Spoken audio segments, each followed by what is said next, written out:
नमस्कार, जय हिंद। आप देख रहे हैं आरएम न्यूज और मैं हूं अमन सिंह वत्स आपके साथ। सुल्तानपुर में पंचायत चुनाव अपने चरम पर है। प्रत्याशी जगह जगह अपना प्रचार कर रहे हैं। सुल्तानपुर के वार्ड नंबर 35 में हम मौजूद हैं। यहां से युवा फायर ब्रांड नेता, जो युवाओं के काफ़ी लोकप्रिय माने जाते हैं और सांसद विकास समिति के सदस्य भी हैं, प्रदीप यादव हमारे साथ मौजूद हैं। इनसे जानना चाहेंगे कि इन्होंने अभी तक क्षेत्र में किस प्रकार से काम किया है और अगर ये चुनाव जीतते हैं तो किस प्रकार से काम करेंगे। क्या क्या काम किया है अभी तक आपने क्षेत्र में अपने? देखिए, मैं पिछले लगभग 12 सालों से भारतीय जनता पार्टी का कार्यकर्ता रहा हूं। युवा मोर्चा में कई पदों का निर्वहन कर चुका हूं और वर्तमान में आदरणीय सांसद मेनका गांधी जी की टीम का विकास समिति का सदस्य भी हूं। और पिछले लगभग इतने दिनों में, क्योंकि हम सत्ता में तो थे नहीं, लेकिन जब से हम सत्ता में आए हैं तब से वार्ड नंबर 35 क्षेत्र में हमने 8 इंटरलॉकिंग सड़कें, और जिनकी कुल कीमत अगर आकी जाए तो लगभग 60 लाख रुपए होती है।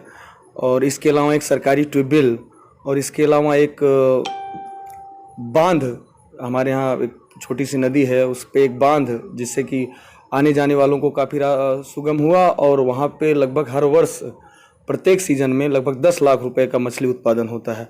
तो ये लगभग 1 करोड़ रुपए का विकास मैं अपने वार्ड नंबर 35 में अब तक कर चुका हूँ। वार्ड नंबर 35 के युवाओं को किस प्रकार से आपका सहयोग मिला और आगे मिलता रहेगा? देखिए, युवाओं को क्या चाहिए कि उनका काम तुरंत हो जाए। आमतौर में होता क्या है, युवा एडमिशन के लिए या अन्य चीज़ों के लिए, अपनी रोजगार के लिए, इन सब चीज़ों के लिए परेशान होते हैं। चूँकि एक बड़े सांसद का नाम साथ जुड़ा होने पर कहीं ना कहीं क्षेत्र के युवाओं को उसका फ़ायदा मिलता है, चाहे वो दिल्ली में परेशान हो, मुंबई में परेशान हो। अभी लॉकडाउन का ही ले लीजिए, पूरे ज़िले के लोगों को हम लोगों ने वहाँ से निकाला। हमारी सांसद जी ने सबको भोजन उपलब्ध कराया, राशन पानी उपलब्ध कराया और वहाँ से निकालने का भी प्रयास किया। वार्ड नंबर 35 में आपको क्या क्या समस्याएं लगती हैं जो पूरी होनी चाहिए? देखिए, कुछ सड़कें हैं महत्वपूर्ण, और हमारी मांग पे एक बिकना क्षेत्र में इंटर कॉलेज विद्यालय था, बहुत पुराने, काफ़ी समय से मांग चल रही होती उसकी, और भारतीय जनता पार्टी के कार्यकर्ता काफ़ी दिन से लगे हुए थे। सौभाग्य है हमारा कि चुनाव से पहले ही वो कार्य उसका इंटर कॉलेज का, राजकीय इंटर कॉलेज का शुरू हो चुका है, और भगवान चाहेंगे तो वार्ड नंबर 35 की सबसे बड़ी उपलब्धि होगी राजकीय इंटर कॉलेज। महिला सीट है, यहाँ से आपकी भावी प्रत्याशी हैं, वो किस प्रकार से महिलाओं को लेकर क्षेत्र में निकल रही हैं और उनसे सहयोग ले रही हैं?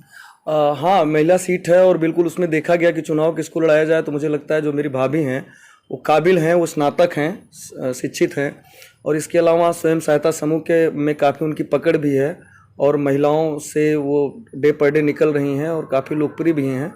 तो हमें लगता है कि चुनाव इस बार हम लोग निकाल ले जाएंगे। अगर चुनाव जीतते हैं तो आप किस प्रकार से अपने क्षेत्र में विकास करेंगे और लोगों के बीचों में मौजूद रहेंगे? देखिए, हमारा झगड़ा प्रशासन से तब होता है जब भ्रष्टाचार चरमोत्कर्ष पे होता है। आए दिन सुनने में आता है आप लोगों को कि हमारी लड़ाई हो रही है प्रशासन से। क्यों? क्योंकि भ्रष्टाचार बर्दाश्त नहीं है। हमारी माँ ने हमको सिखाया है कि बेटा न बेईमान बनो और न बेईमानी होने दो। तो हमारे सामने किसी की बेईमानी नहीं चलने वाली है। जब तक जान है, मैं बेईमानी नहीं होने दूंगा क्षेत्र में। ईमानदारी से जो भी काम करना चाहेगा वो रहेगा, और अगर बेईमानी करेगा तो उससे मैं लड़ाई करूंगा, संघर्ष करूंगा, हटवाऊंगा उसको, जहां तक हो सकेगा उसको यहां से दूर निकालूंगा। जनता पार्टी के आप कार्यकर्ता हैं, तो इस चुनाव में पार्टी का आपको किस प्रकार से समर्थन मिल रहा है? देखिए, अभी क्या है कि वार्ड नंबर 35 से 3-4 नामों पे चर्चा हो रही है।